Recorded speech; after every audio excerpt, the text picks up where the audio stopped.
அனைவருக்கும் வணக்கம். என் பெயர் மைமிதா. நான் 4ஆம் வகுப்பு ஆ பிரிவில் படிக்கின்றேன். நான் இப்போது ஒற்றுமை பலம் என்ற தலைப்பில் பேச வந்துள்ளேன். 30 கோடி முகமூடியால் எனினும் சிந்தனை ஒன்றுடையார் என்று அன்றே பாரதி பாடியுள்ளார். மதம், இனம், மொழி, கலாச்சாரம், தட்பவெப்பநிலை போன்றவை இந்தியாவை பண்படுத்தினாலும் மக்கள் ஒற்றுமையாக இருப்பதினால் உலக நாடுகள் ஒற்றுமை மிகு தேசம் இந்தியாவை புகழ்கின்றன. ஒற்றுமையே பலம் என்பதை நாம் எப்போது உணர்ந்திருக்கிறோம்.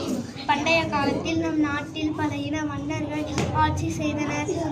மக்களும் பலவித கலாச்சாரங்களையும் பின்பற்றி வாழ்ந்தனர். இருப்பினும் யாவரும் மனித ஜாதி என்ற மனப்பான்மையை மறக்கவில்லை. ஆங்கிலேய ஆதிக்கத்தில் பெரும் நோக்கில் மக்கள் போராட தொடங்கிய பின் பேதமற்ற மக்கள் மனதில் ஒற்றுமை முளைத்தது. இந்திய நாடு என் வீடு, இந்தியன் என்பது என் பேரு, எல்லா மக்களும் என் உறவு, எல்லா மொழியும் என் பேச்சு, என் தோழர், தேவன் இயேசுவும் என் கடவுள், எல்லா மதமும் என் மதமே, எனக்கு சமம். பதிராகவ ராஜாராம், பரமத பாவன சீதாராம்.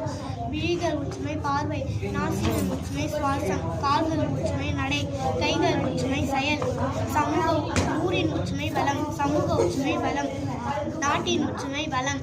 இமயமும் குமரியும் நமது எல்லை, இங்கு இருப்பவர் யாவரும் இந்தியரே. சமயமும் சாதி பிரிவுகளும் இல்லா சமுதாயத்தை அமைத்திடும். நன்றி, வணக்கம்.